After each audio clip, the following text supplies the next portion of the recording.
खबर विशेष की ये खबर में आगे बढ़ने से पहले आवश्यक सूचना। CNE न्यूज चैनल को अब आप आर्थिक समर्थन भी दे सकते हैं। चैनल को आर्थिक समर्थन देने के लिए ऑनलाइन UPI के लिए गूगल पे, फ़ोन पे या फिर पेटीएम के लिए फ़ोन नंबर 9041098248 का उपयोग कर सकते हैं। चंडीगढ़ प्रशासन की ओर से चंडीगढ़ नगर निगम के 9 नॉमिनेटेड काउंसलर्स के नामों के ऐलान के बाद से ही विपक्षी नेताओं के अलावा अन्य लोग भाजपा के साथ साथ प्रशासन पर भी लगातार हमलावर हैं। पिछले दिनों नगर निगम हाउस की बैठक के दौरान भी कांग्रेस और आम आदमी पार्टी के पार्षदों ने जमकर हंगामा खड़ा किया। फिलहाल विपक्षी नेताओं की ओर से उठाए जा रहे सवालों पर सीनियर एडवोकेट सतिंदर सिंह ने साफ कर दिया है कि नामांकित पार्षदों के चयन पर सवाल खड़ा करना उचित बिल्कुल भी नहीं है, क्योंकि पार्षदों का चयन UT चंडीगढ़ के रूल्स में जो प्रावधान है उसी के तहत पार्षदों को नॉमिनेट किया गया है। सतिंदर सिंह ने यह भी साफ कर दिया कि नॉमिनेटेड काउंसलरों को वोटिंग राइट मिलने की संभावना अभी तक नहीं के बराबर ही है। उन्होंने विपक्षी नेताओं को सलाह दी है कि महाराष्ट्र के रूल रेगुलेशन के हिसाब से चंडीगढ़ में भी प्रावधान किए जाने की मांग उठानी चाहिए, लेकिन सवाल करने वाले तो घर बैठे ही सब कुछ चाहते हैं। तो जानते हैं चंडीगढ़ में पार्षदों को नॉमिनेट करने के लिए कौन सा प्रावधान है, महाराष्ट्र में पार्षदों को नामांकित करने का क्या प्रावधान है, पंजाब रूल्स में क्या है। सुनते हैं सीनियर एडवोकेट सतिंदर सिंह। क्या है जो विपक्ष लगातार हमलावर हैं बीजेपी पर? विपक्ष मुझे लग रहा है बिना बात पे हमलावर है। कारण ये है, मेरे पास सामने म्यूनसिपल कॉरपोरेशन एक्ट 1976 पड़ा है, चंडीगढ़ में लगा। इसमें जो सेक्शन 4 है, 4 सेक्शन पूरे के पूरा बताता भी नॉमिनेटेड काउंसलर कौन होने चाहिए। वो कहता है 9 members with voting rights to the nominated by the administrator from amongst the persons who are eminent. कौन आदमी होने चाहिए? एमिनेंट होने चाहिए, डिस्टिंग्विश्ड होने चाहिए इन पब्लिक अफेयर्स, और those who have special knowledge और practical experience in respect of municipal administration. इसमें ये कहते हैं भी एमिनेंट होना चाहिए, फेमस होना चाहिए, डिस्टिंग्विश्ड होना चाहिए, एक्सीलेंट होना चाहिए। तो ये सारी क्वालिफिकेशन जितने बने वो पूरा करते हैं, और चाहे कांग्रेस वाले बनाए चाहे बीजेपी वाले बनाए। तो मुझे लगता है वो बिना बात पे इस बात को लेके अपनी कमियां छुपा रहे हैं। विवाद है कहाँ आप देखते हैं कि विवाद है, जो लगातार विवाद चल रहा है? विवाद इस करके चल रहा है, कांग्रेस वालों को भी पता है और आप वालों को भी पता है भी, जो एडमिनिस्ट्रेशन ने अपॉइंट कर दिए बंदे, चाहे A B C D E F जो भी हो, वो बिल्कुल जेन्युइन है, जायज़ है। क्यों? क्योंकि एक्ट आपका साइलेंट है। एक्ट ने 3-4 चीज़ें बता दी जो ये बोलते हैं। मैं कई बार इंटरव्यू सुनता, आपके माध्यम से सुना, कि कांग्रेस के सीनियर नेताओं का भी सुना और आपके नेताओं का भी सुना। वो कह देते हैं भी इसमें पब्लिक अफेयर्स में बड़ा मास्टर बंदा होना चाहिए, चीफ इंजीनियर होना चाहिए, वो होना चाहिए। पर ये जो बात है ये लिखी कहाँ है? परंतु उसका समाधान सिर्फ इतना ही है जो इन बातों का ये कर रहे हैं।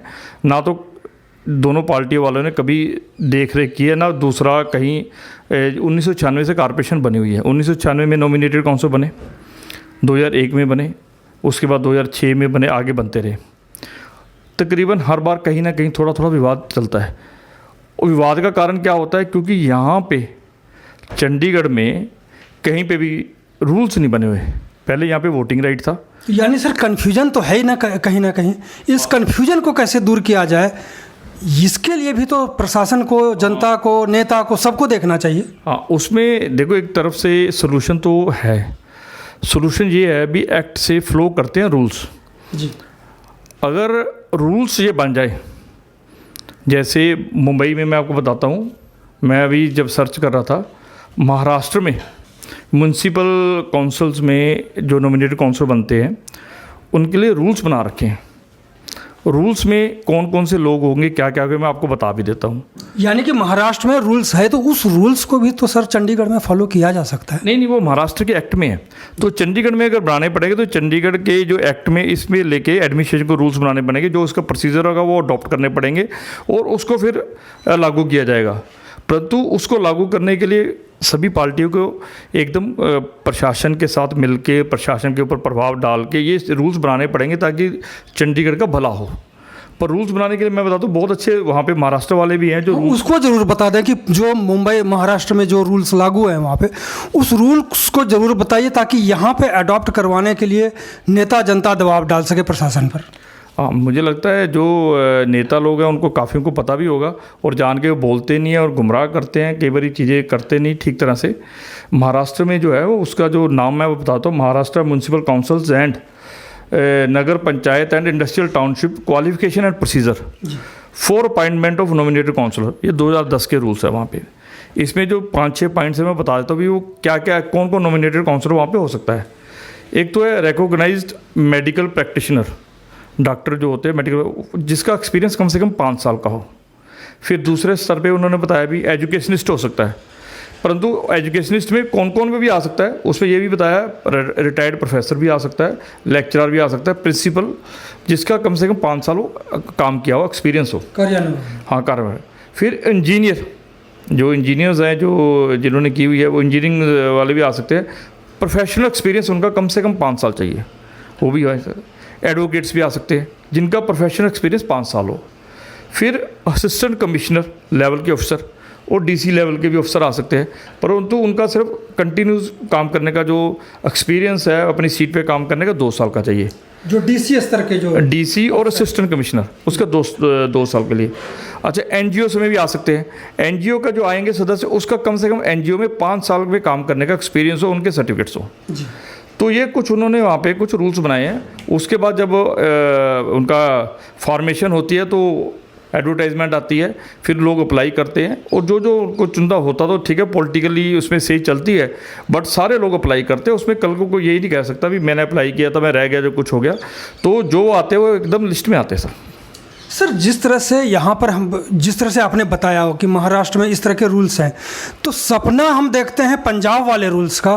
चंडीगढ़ में ऐसा कोई रूल्स है नहीं और रूल्स बनवाने के लिए इनके पास कोई लगता है कि कभी इन्होंने प्रयास भी नहीं किया होगा। देखो, एक पंजाब में तो आप मान के चलो, पंजाब में जितना मेरे को ध्यान है और थोड़ा सा आप भी कर लेंगे, हमारे मित्र भी हमें दिला देंगे, वहाँ पे नॉमिनेटेड काउंसिल नहीं है पंजाब में। जो एक्ट तो हमारा पंजाब में लगा हुआ है, सिर्फ चंडीगढ़ में बिकॉज बीइंग ए यूटी जब पार्लियामेंट में पास हुआ, वो हम बार बार कहते हैं कहाँ शरारत से नो नॉमिनेटेड काउंसलर आगे कैसे आगे, वो उसका अलग हिस्ट्री है। पंजाब में कहीं भी नॉमिनेटेड काउंसिल नहीं है, इस करके वहाँ पे ऐसा कोई प्रश्न ही नहीं होता भी रूल्स बने कुछ बने वहाँ पे। जबकि हम पंजाब का ही सारा रूल रेगुलेशन फॉलो करते हैं चंडीगढ़ में। ऐसी परिस्थिति में फिर तो ये जो नॉन नॉमिनेटेड काउंसलर हैं सदा के लिए कब से बनते आ रहे हैं, फिर तो इनको भी हटा देना चाहिए अगर पंजाब रूल को माने तो। अब इसे पार्लियामेंट में इनको ताकत मिल गई हुई है, और वो हटा सकते तो पार्लियामेंट हटा सकते, क्योंकि यूटी होने के कारण पार्लियामेंट के पास ही सारी ताकत है। तो अब जो क्वेश्चन है, हमारे पास नॉन नॉमिनेटेड हैं, सबसे बड़ी बात हुई है उनके पास वोटिंग राइट नहीं है आज की डेट में, पिछले 5-7 साल से नहीं है, 4-5 साल से। तो वो अभी मामला सुप्रीम कोर्ट में पेंडिंग है, परंतु ये मामला अभी शायद आप ही ले गए थे सुप्रीम कोर्ट तक कि इसको वोटिंग राइट ना मिले। मैं सुप्रीम कोर्ट तक नहीं लेके गया, मैं हाई कोर्ट में लेके गया था। तो भगवान की कृपा से हाई कोर्ट ने जनता को देखते हुए और कानून देखते हुए उन्होंने कहा था भी इन्हें वोटिंग राइट नहीं होना चाहिए, क्योंकि ये नॉमिनेटेड काउंसलर है, ये इलेक्टेड काउंसलर नहीं है। क्योंकि कॉन्स्टिट्यूशन ही कहता है 248 जो प्रोविज़न है आर्टिकल, वो पूरा ही कहता है भी जो नॉमिनेटेड काउंसलर उनको वोटिंग राइट नहीं हो सकता। तो हमने ये कहा था अनकॉन्स्टिट्यूशनल है, तो वो उस हिसाब से चल रहा है। अब ये जो लोग ये रूल्स हैं, ये रूल्स बनाने एडमिनिस्ट्रेशन के लिए, जनता के लिए बहुत अच्छी चीज़ है, ताकि ये हमेशा के लिए विवाद खत्म हो जाए। परंतु उसके लिए पॉलिटिकली विल, क्योंकि पॉलिटिकल विल होना ज़रूरी है सब नेताओं का, और उस पर रूल्स बना के उसको एग्जीक्यूट कराना इनके ऊपर है। परंतु ये रूल्स बनाने की कोई बात नहीं करते, क्योंकि अभी ये 10-15 दिन खप डालेंगे, 20 दिन खप डालेंगे, उसके बाद ऐसा मामला दब जाएगा। और अभी हर साल वो जैसे यहाँ पे भेड़ मंडी लगती है मेयर के इलेक्शनों में, फिर वो शुरू हो जाएगा अभी नॉमिनेटेड काउंसलर। अब तो इस बार इतनी खप नहीं डलती क्योंकि उनके पास वोटिंग राइट ही नहीं है, परंतु अगर जब होता था तो बहुत खप डलती थी। उसके अलावा फिर अभी वो चलेगी, क्योंकि उनको लगता भी हमारे मेयर बन जाएगा, हमारा मेयर बन जाएगा, नॉमिनेटेड काउंसलर को शायद वोटिंग राइट आ जाए, किनको लगता भी नहीं आए। तो सारी इस करके मंडी चल रही है। अदरवाइज़ आपको देखो चंडीगढ़ के हिसाब से चंडीगढ़ में क्वालिटी और आनी जाएगी। जब रूल्स आ जाएंगे तो चंडीगढ़ में जो क्वालिटी है आपकी कॉरपोरेशन की बहुत बढ़ेगी। सर, जिस तरह से विपक्ष इस बात को भी उठा रहे हैं कि वोटिंग राइट मिलने की संभावना कहीं ना कहीं बन रही है, इसी वजह से ये चाह रहे हैं कि सारे पार्टी पदाधिकारी ही बनाए गए हैं कि वोटिंग राइट मिलने के बाद इनको किसी अन्य पार्टी की ओर देखना नहीं पड़ेगा। मेयर चुनाव के दौरान इनके नॉमिनेटेड और खुद के पार्षद मिला करके उतनी वोटिंग हो जाएगी और ये मेयर बन जाएंगे, ऐसी सोच है उनकी। नहीं, वो सोच जो है वो हर को अपनी सोच मुबारक, परंतु मुझे जो लगता है संविधान के ऊपर ना तो चंडीगढ़ है ना कोई कोर्ट है, तो संविधान में डायरेक्ट प्रोविज़न है। आप सेक्शन देख भी सकते हैं, जिनको दिखाना वो दिखा भी सकते हैं। 248 वो उस करके मैं आपको कहते बता भी देता, उसमें उसी में लिखा हुआ है, ये नहीं सिर्फ पार्लियामेंट से पास हुआ है, उसी में लिखा हुआ भी जो नॉमिनेटेड काउंसिलर होंगे उनके पास वोटिंग राइट नहीं होगा। जब संविधान में ही लिखा है तो मुझे लगता है सुप्रीम कोर्ट में चंडीगढ़ को न्याय मिलेगा।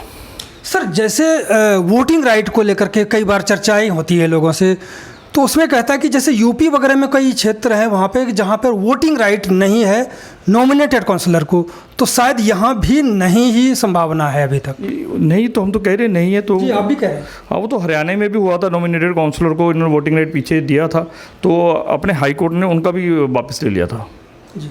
तो इस कारण से मुझे नहीं लगता भी नॉमिनेटेड काउंसलर को, बाकी तो उस कोर्ट जाने या भगवान जाने, तो उनको मुझे लगता है भी नॉमिनेटेड काउंसलर को चंडीगढ़ में अब वोटिंग राइट कभी मिलेगा नहीं मिलेगा, कुल मिला के ये कहना।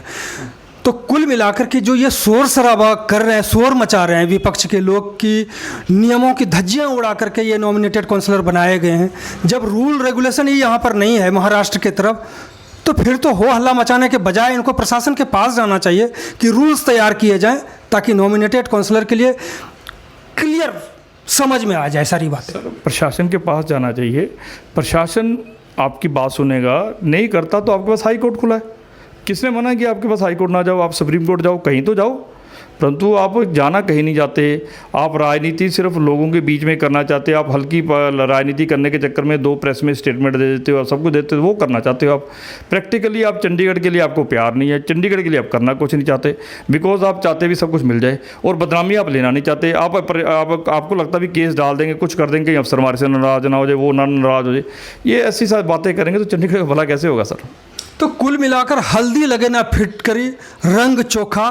CNE न्यूज के साथ बने रहने के लिए आप सभी का बहुत बहुत धन्यवाद।